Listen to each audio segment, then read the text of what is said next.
Good morning students, मैं नीतू चौधरी स्वागत करती हूँ आपका अपने परिवार स्वाध्याय श्री में। तो कैसे हैं आप सभी? आई होप अच्छे होंगे, स्वस्थ होंगे, घर पर होंगे, अपने और अपने परिवार का ख्याल रख रहे होंगे।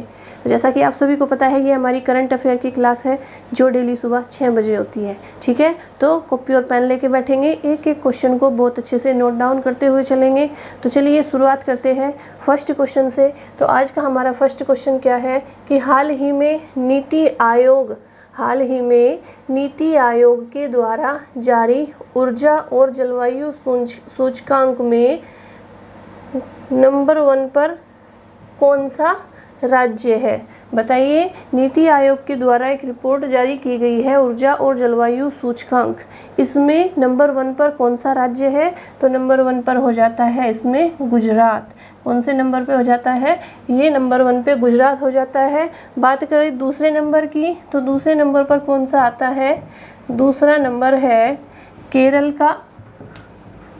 का और तीसरा नंबर है पंजाब का। तीसरा नंबर किसका है? पंजाब का है। पंजाब का किसमें? ऊर्जा और जलवायु सूचकांक में। पहले नंबर पर गुजरात, दूसरे नंबर पर केरल और तीसरे नंबर पर है पंजाब। चलिए नोट डाउन कीजिए इसे फटाफट से, आगे चलेंगे। इसके बारे में, नीति आयोग के बारे में देख लेते हैं कि नीति आयोग का जो गठन हुआ था वो किसके स्थान पर हुआ था? योजना आयोग के स्थान पर। कब हुआ था? 1 जनवरी 2015 को योजना आयोग के स्थान पर नीति आयोग का गठन किया गया था। नीति आयोग को भारत सरकार का क्या कहा जाता है? थिंक टैंक कहा जाता है। क्या कहा जाता है?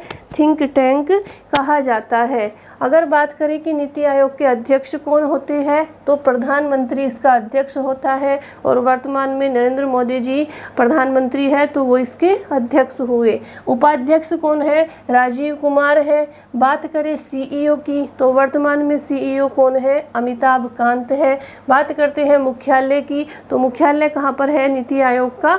नई दिल्ली में। ठीक है, फटाफट से इसे स्क्रीनशॉट लीजिए या नोट डाउन कीजिए। ये जानकारी संपूर्ण है उसके नीति आयोग के बारे में कि आप उपाध्यक्ष कौन है? राजीव कुमार है। सीईओ कौन है? अमिताभ कांत है। और अध्यक्ष कौन होता है?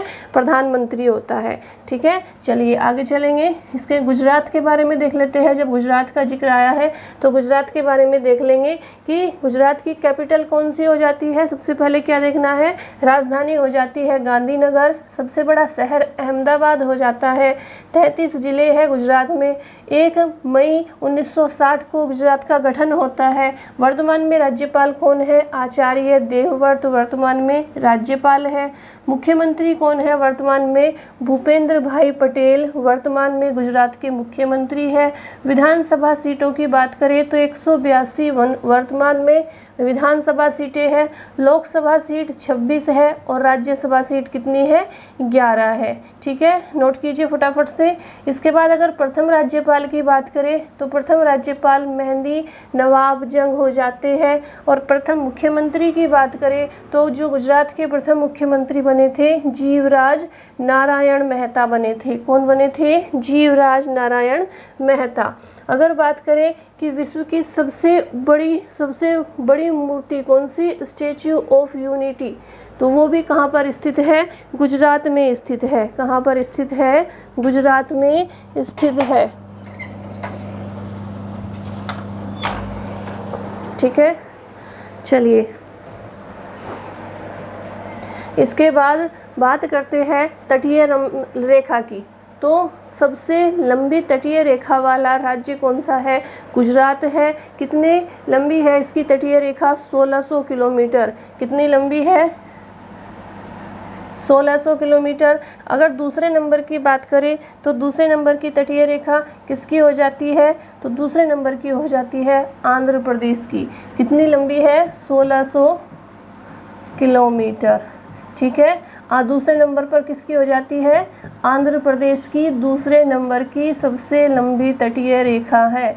ठीक है, अगर बात करें प्रमुख राष्ट्रीय उद्यान की, तो कौन कौन से प्रमुख राष्ट्रीय उद्यान हो जाते हैं? गिर नेशनल पार्क है, वनसदा नेशनल पार्क है, मरीन नेशनल पार्क है, वेलवदर नेशनल पार्क है, भारतीय जंगली गधा अभ्यारण्य है, ब्लैक बक नेशनल पार्क है और नारायण सरोवर अभ्यारण्य है। कौन कौन से है एक बार फिर से देख लेंगे, ये इम्पोर्टेंट है जो आपके एग्जाम में बार बार पूछे जाते हैं। Gir national park, Vansda national park, marine national park, Velavadar national park, भारतीय जंगली गधा अभ्यारण्य, ब्लैक बक नेशनल पार्क और नारायण सरोवर अभ्यारण्य। ठीक है, चलिए नोट कीजिए फटाफट से, आगे चलेंगे। और भी है वर्धा हिल्स वन्य जीव अभ्यारण्य, इन्हें भी लिख लेंगे, और कच्छ बस्टर्ड अभ्यारण्य। वर्धा हिल्स वन्य जीव अभ्यारण्य और कच्छ बस्टर्ड अभ्यारण्य, ये दो भी अभ्यारण्य हैं, इन्हें भी नोट डाउन कर लेंगे। नेक्स्ट क्वेश्चन पे चलेंगे, क्वेश्चन नंबर 2 कि भारत द्वारा 2023 में आयोजित किए जाने वाले G20 शिखर सम्मेलन के लिए किसे मुख्य समन्वयक नियुक्त किया गया है? तो किसे किया गया है मुख्य समन्वयक नियुक्त? ये किया गया है हर्षवर्धन श्रृंगला को। किसे किया गया है? हर्षवर्धन श्रृंगला को नियुक्त किया गया है। हर्षवर्धन श्रृंगला 30 अप्रैल 2022 को सेवानिवृत्त होंगे, यानी रिटायर होंगे, और मई से इस नई भूमिका का क्या करेंगे? कार्यभार संभालेंगे। किस भूमिका का? G20 शिखर सम्मेलन के लिए मुख्य समन्वयक का कार्यभार संभालेंगे मई से। कौन? हर्षवर्धन श्रृंगला। ठीक है, चलिए फटाफट से नोट डाउन करेंगे। G20 शिखर सम्मेलन के बारे में देख लेते हैं। इसकी स्थापना कब हुई थी? 1999 को इसकी स्थापना होती है। उद्देश्य क्या है इसका? वैश्विक अर्थव्यवस्था में प्रणालीबद्ध महत्वपूर्ण औद्योगिक और विकासशील अर्थव्यवस्थाओं को एक साथ लाने के लिए महत्वपूर्ण मुद्दों पर चर्चा करना इसका उद्देश्य है। कितने सदस्य है? G20 लिखा है तो 20 सदस्य है। वर्तमान अध्यक्ष कौन है? शिंजो आबे है। G20 शिखर सम्मेलन भारत में होने वाले अब तक का सबसे बड़ा बहुपक्षीय आयोजन होगा। अब तक का सबसे बड़ा बहुपक्षीय आयोजन होगा G20 शिखर सम्मेलन, अब भारत में होगा। G20 शिखर सम्मेलन, ये 2 बार आ गया। ठीक है, इसके बाद चलिए इसे स्क्रीनशॉट लीजिए फटाफट से, इसका आगे चलेंगे। फिर नेक्स्ट क्वेश्चन पे चलेंगे, क्वेश्चन नंबर 3 कि जुलाई 2022 में होने वाले राष्ट्रमंडल खेलों की मेजबानी कौन सा देश करेगा? बताइए, जुलाई 2022 में जो राष्ट्रमंडल खेल होंगे उनकी मेजबानी कौन सा देश करेगा? तो ये करेगा इंग्लैंड। इंग्लैंड में भी कहाँ पर? बर्मिंघम करेगा इंग्लैंड का इसकी मेजबानी। कौन से? 2022 में जो राष्ट्रमंडल खेल होंगे। ठीक है, चलिए राष्ट्रमंडल खेलों का जो आयोजन है वो कब से कब तक होगा? 28 जुलाई से 8 अगस्त तक होगा। कब तक होगा? 28 जुलाई से 8 अगस्त तक होगा बर्मिंघम में। राष्ट्रमंडल खेलों की मेजबानी 2026 में कौन करेगा? तो 26 में करेगा ऑस्ट्रेलिया। कौन करेगा? 26 में ऑस्ट्रेलिया करेगा। और अभी कौन करेगा? इंग्लैंड। ठीक है, राष्ट्रमंडल खेलों को फ्रेंडली गेम्स भी कहा जाता है। क्या होते हैं राष्ट्रमंडल खेल? यानी कॉमनवेल्थ गेम्स। इन्हें क्या कहा जाता है? इन्हें फ्रेंडली गेम्स भी कहा जाता है। यह एक अंतर्राष्ट्रीय बहुखेल आयोजन है जो हर 4 साल में आयोजित किया जाता है। किसमें? हर 4 साल में ये आयोजित किया जाता है। ठीक है, इसमें राष्ट्रमंडल खेलों में भाग लेने वाले एथलीट शामिल होते हैं। और इस तरह का जो पहला खेल था वो कब हुआ था? 1930 में। कब हुआ था? 1930 में आयोजित किए गए थे। इस तरह के जो पहले खेल थे वो, यानी शुरुआत कब से हुई थी? 1930 में इस तरह के पहले खेल आयोजित किए गए थे। चलिए फटाफट से स्क्रीनशॉट लीजिए, आगे चलेंगे। Question number 4। क्वेश्चन नंबर 4 है कि हाल ही में भारत के उपराष्ट्रपति एम वेंकैया नायडू द्वारा वर्ष 2021 के लिए ललित कला अकेडमी, वर्ष 2021 के लिए ललित कला अकेडमी फेलोशिप ललित कला अकेडमी फेलोशिप और राष्ट्रीय पुरस्कार से कितने लोगों को सम्मानित किया गया? बताइए कितने लोगों को सम्मानित किया गया ललित कला अकेडमी फेलोशिप और राष्ट्रीय पुरस्कार से? तो ये किया गया है 23 यानी 23 लोगों को। कितने लोगों को? 23 लोगों को शामिल किया गया है। आगे चलेंगे, ललित कला अकेडमी के बारे में देख लेंगे। स्थापना कब होती है इसकी, यानी शुरुआत कब हुई, कब से दिए जाते हैं ये पुरस्कार? 5 अगस्त 1954 से, 1954 से 5 अगस्त 1954 से ये पुरस्कार दिए जाते हैं। इसका उद्घाटन तत्कालीन शिक्षा मंत्री मौलाना अबुल कलाम आज़ाद के द्वारा किया गया था। मुख्यालय कहाँ पर है? रविंद्र भवन दिल्ली में इसका मुख्यालय है। और इस संस्था को संस्था पंजीकरण अधिनियम 1860 के तहत संवैधानिक मान्यता प्रदान की गई थी। किसके तहत? संस्था पंजीकरण अधिनियम 1860 के तहत इसे संवैधानिक मान्यता प्रदान की गई थी। किसे? ललित कला अकादमी या अकेडमी भी बोल सकते हैं। ठीक है, चलिए स्क्रीनशॉट लीजिए, आगे चलेंगे। क्वेश्चन नंबर 5 कि हाल ही में राष्ट्रपति रामनाथ कोविंद ने माधवपुर मेले का उद्घाटन किया। यह मेला किस राज्य में आयोजित किया जाता है? तो बताइए किस राज्य में आयोजित किया जाता है माधवपुर मेला? आप लोगों ने सुना है कभी माधवपुर मेला? तो अभी बताएंगे क्या होता है माधवपुर मेला। तो ये किया जाता है गुजरात में। कहाँ पे? गुजरात के माधवपुर में ये मेला आयोजित किया जाता है। क्यों किया जाता है? क्योंकि इस दिन ये मेले उनके किसके उपलक्ष्य में किया जाता है? श्री कृष्ण और रुक्मिणी के विवाह का जश्न मनाया जाता है। किसका? श्री कृष्ण और रुक्मिणी के विवाह का जश्न मनाया जाता है। वर्तमान में जो अरुणाचल प्रदेश है वहाँ से रुक्मिणी को माना जाता है कि रुक्मिणी वहाँ की रहने वाली थी। कहाँ की? जो वर्तमान में अरुणाचल प्रदेश है वहाँ की रहने वाली थी रुक्मिणी। इसलिए ये माधवपुर में जो मेला लगाया जाता है, ये क्यों लगाया जाता है कि श्री कृष्ण और रुक्मिणी का विवाह हुआ था रामनवमी से ये शुरू हो जाता है मेला। और इस मेले का आयोजन किया जाता है। 5 दिनों तक चलता है। ये कितने दिनों तक चलता है? 5 दिनों तक चलता है। ठीक है, इसके बारे में देख लेते हैं कि यह 5 दिवसीय सांस्कृतिक मेला है जो पोरबंदर से 60 किलोमीटर दक्षिण में स्थित, पोरबंदर से कितनी दूर है ये गांव? 60 किलोमीटर स्थित है दक्षिण में, माधवपुर में आयोजित किया जाता है। ठीक है, यह त्योहार रुक्मिणी के साथ भगवान श्री कृष्ण के विवाह का जश्न मनाता है। ठीक है, ये नवमी में माधवपुर मेला शुरू होता है रामनवमी से शुरू हो जाता है ये मेला। ठीक है, और इस आयोजन के दौरान एक सांस्कृतिक मेला और भी लगाया जाता है, यानी एक सांस्कृतिक मेले का आयोजन और भी किया जाता है। कौन से मेले के साथ? माधवपुर मेले के साथ। चलिए फटाफट से स्क्रीनशॉट लीजिए, आगे चलेंगे। क्वेश्चन नंबर 6 मैंने बता ही दिया आपको माधवपुर मेले के बारे में। क्यों मनाया जाता है? रुक्मिणी कहाँ की रहने वाली मानी जाती है? वर्तमान में अरुणाचल प्रदेश की। ठीक है, चलिए नेक्स्ट क्वेश्चन है, हाल ही में यूपीएससी के नए अध्यक्ष के रूप में किसे नियुक्त किया गया है? हाल ही में यूपीएससी के नए अध्यक्ष के रूप में किसे नियुक्त किया गया है? तो ये किया गया है मनोज सैनी को। किसे किया गया है? मनोज सैनी को यूपीएससी के नए अध्यक्ष के रूप में नियुक्त किया गया है। बात करते हैं यूपीएससी की। यूपीएससी क्या है? वह संवैधानिक निकाय है जो भारतीय प्रशासनिक सेवा यानी IAS, भारतीय विदेश सेवा यानी IFS और भारतीय पुलिस सेवा यानी IPS और अन्य विभिन्न सेवाओं के लिए प्रतिष्ठित सिविल सेवा परीक्षा आयोजित करता है यूपीएससी। और इसकी स्थापना अनुच्छेद 315 के तहत की गई थी। याद रखेंगे, यूपीएससी की स्थापना कौन से अनुच्छेद के तहत की गई थी? अनुच्छेद 315 के तहत। चलिए फटाफट से स्क्रीनशॉट लीजिए। आप सभी को पता है यूपीएससी के बारे में। IAS बनना तो बहुत बड़ी बात है। कहते हैं ना, नौकरी तो क्या है? IAS ही है और तो सब चाकरी है ना, और तो सब छोटी मोटी नौकरी चाकरी बोलते हैं ना, तो नौकरी तो आईएएस की ही मानी जाती है। लेकिन आईएएस बनना तो बहुत बड़ी बात है। आईएएस बनने के लिए तो बहुत मेहनत करनी पड़ती है, लंबे समय तक मेहनत करनी पड़ती है और पेशेंस रखना पड़ता है, ठीक है, तब आईएएस के एग्ज़ाम में बैठने के लायक होते हो।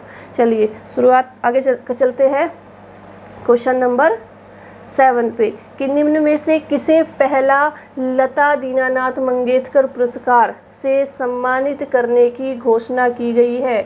बताइए, लता दीनानाथ सम्मानित पुरस्कार, आप अभी पता है हाल ही में लता मंगेशकर जी का निधन हुआ था, उन्हीं के नाम पर ये पुरस्कार शुरू किया गया है, लता दीनानाथ मंगेशकर पुरस्कार। ये किसे दिए जाने की घोषणा की है? तो ये घोषणा की गई है नरेंद्र मोदी को, हमारे प्रधानमंत्री जी नरेंद्र मोदी को ये पुरस्कार दिए जाने की घोषणा की गई है, ठीक है। चलिए आगे चलते हैं क्वेश्चन नंबर 8, किस राज्य की सुप्रसिद्ध कांगड़ा चाय का जीआई टैग देने की घोषणा की गई है?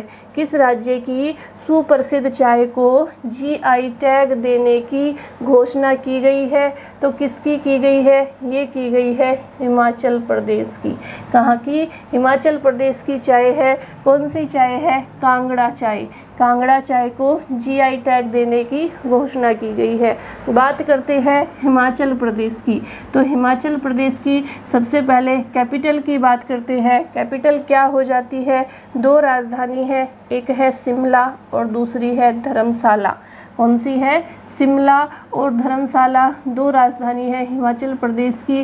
हिमाचल प्रदेश में मात्र 12 जिले हैं। गठन कब होता है? 25 जनवरी 1971 को हिमाचल प्रदेश का गठन होता है। वर्तमान में राज्यपाल कौन है? राजेंद्र विश्वनाथ आर्लेकर। कौन है वर्तमान में राज्यपाल? राजेंद्र विश्वनाथ आर्लेकर है। और मुख्यमंत्री कौन है? जयराम ठाकुर। वर्तमान में जयराम ठाकुर हिमाचल प्रदेश के मुख्यमंत्री है।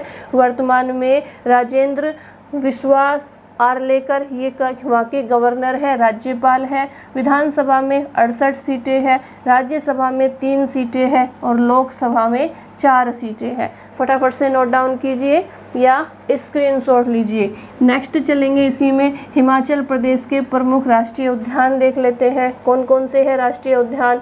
तो ग्रेट हिमालयन राष्ट्रीय उद्यान है। कौन सा है? ग्रेट हिमालयन राष्ट्रीय उद्यान है। पिन वैली राष्ट्रीय उद्यान है। ये कई बार आपके एग्जाम में आ चुके हैं, पूछेंगे पिन वैली राष्ट्रीय उद्यान किस राज्य से संबंधित है या किस राज्य में है। नीचे 4 राज्यों के नाम दे देंगे। जब आपने पढ़ाई नहीं होगा तो आंसर कहाँ से देंगे? जब आपने पढ़ा होगा तो आप फटाफट से इसका आंसर दे देंगे। इंदिरा किला राष्ट्रीय उद्यान है, खीरगंगा राष्ट्रीय उद्यान है, सिंबल 12 राष्ट्रीय उद्यान है। कितने? कौन कौन से राष्ट्रीय उद्यान हो गए? ग्रेट हिमालयन राष्ट्रीय उद्यान, पिन वैली राष्ट्रीय उद्यान, इंदिरा किला राष्ट्रीय उद्यान, खीरगंगा राष्ट्रीय उद्यान और सिंबल 12 राष्ट्रीय उद्यान। ये हो जाते हैं हिमाचल प्रदेश के प्रमुख राष्ट्रीय उद्यान।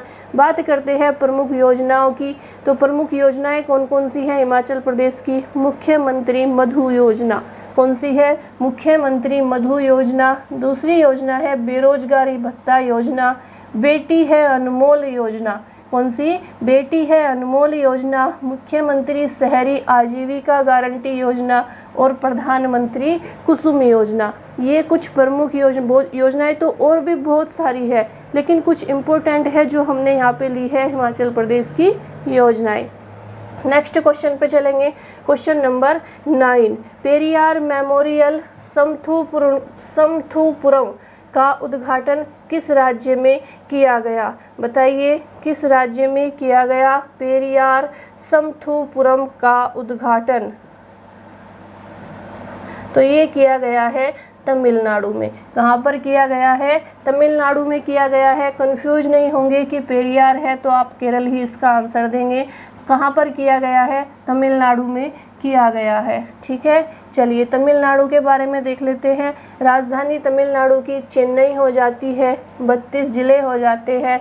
राजभाषा तमिल है। गठन कब हुआ था? 26 जनवरी 1950 को गठन हुआ था। राज्यपाल है रविंद्र नारायण रवि राज्यपाल है वर्तमान में। मुख्यमंत्री है MK स्टालिन। विधानसभा में 235 सीटें हैं। राज्यसभा में 18 सीटें हैं और लोकसभा में 39 यानी 39 सीटें हैं। राज्यपाल है ये रविंद्र कर लेंगे, रविंद्र नारायण रवि। मुख्यमंत्री है MK स्टालिन। ठीक है, फटाफट से नोट करते हुए चलिए, फटाफट से स्क्रीनशॉट लीजिए। चलिए आगे चलते हैं। क्वेश्चन नंबर इसी में देख लेते हैं।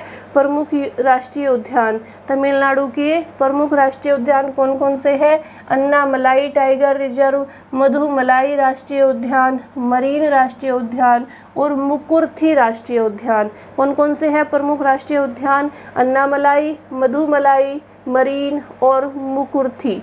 ठीक है, याद रखेंगे। आगे चलेंगे। Question number 10। हाल ही में पाकिस्तान के नए प्रधानमंत्री के रूप में किसे चुना गया? तो ये चुना गया है शहबाज शरीफ को। किसे चुना गया है? शहबाज शरीफ को। पहले कौन थे प्रधानमंत्री? आप सभी को पता है, पहले थे इमरान खान। कौन थे? इमरान खान। राष्ट्रपति कौन है वहाँ पे? आरिफ अलवी। कौन है? आरिफ अलवी राष्ट्रपति है। अलवी कौन है? प्रेसिडेंट है। और इमरान खान की जगह कौन लेंगे अब की बार? कौन बने हैं अब की बार पाकिस्तान के प्रधानमंत्री? शहबाज शरीफ को प्रधानमंत्री के रूप में चुना गया है पाकिस्तान में। चलिए आगे चलेंगे। आज की हमारी पुस्तक कौन सी है? भारत भारती के लेखक कौन है? और आज का हमारा इतिहास का प्रश्न है, ईरान का नेपोलियन किसे कहा जाता है? इन दोनों प्रश्नों के आंसर आप लोग मुझे कमेंट बॉक्स में देंगे। बच्चे दे रहे हैं आंसर, बिल्कुल सही आंसर देते हैं। उन सब बच्चों के नाम एक दिन मैं ज़रूर लूँगी क्योंकि कई सारे बच्चे हैं तो याद नहीं रहते नाम। ठीक है, चलिए मैं उनके नाम आपको ज़रूर बताऊंगी। कल का रिवीजन, कल की जो पुस्तक थी हमारी वो थी मैला आंचल। तो मैला आंचल के जो लेखक है वो कौन है? बहुत सारे बच्चों ने इसका आंसर दिया है कमेंट बॉक्स में, लेकिन मैं फिर भी आपको बता देती हूँ। तो मैला आंचल लिखी थी फणीश्वर नाथ रेणु ने। किसने लिखी थी? फणीश्वर नाथ रेणु। ठीक है, दूसरा हमारा इतिहास का प्रश्न क्या था कि अशोक के शिलालेख को पढ़ने वाला प्रथम अंग्रेज कौन था? तो उनका नाम था जेम्स प्रिंसेप। क्या था? जेम्स प्रिंसेप ने पढ़े थे सबसे पहले अशोक के शिलालेख।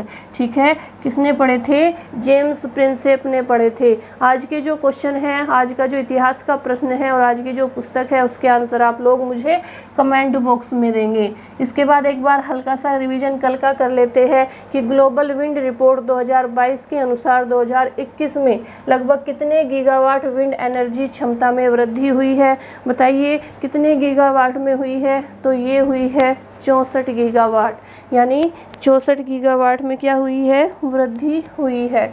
नेक्स्ट क्वेश्चन पे चलेंगे।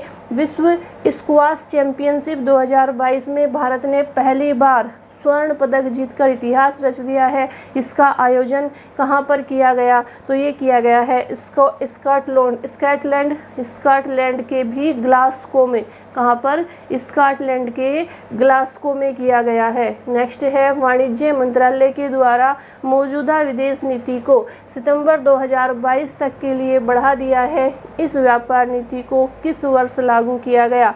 तो इसे किया गया था 1 अप्रैल 2015 को लागू।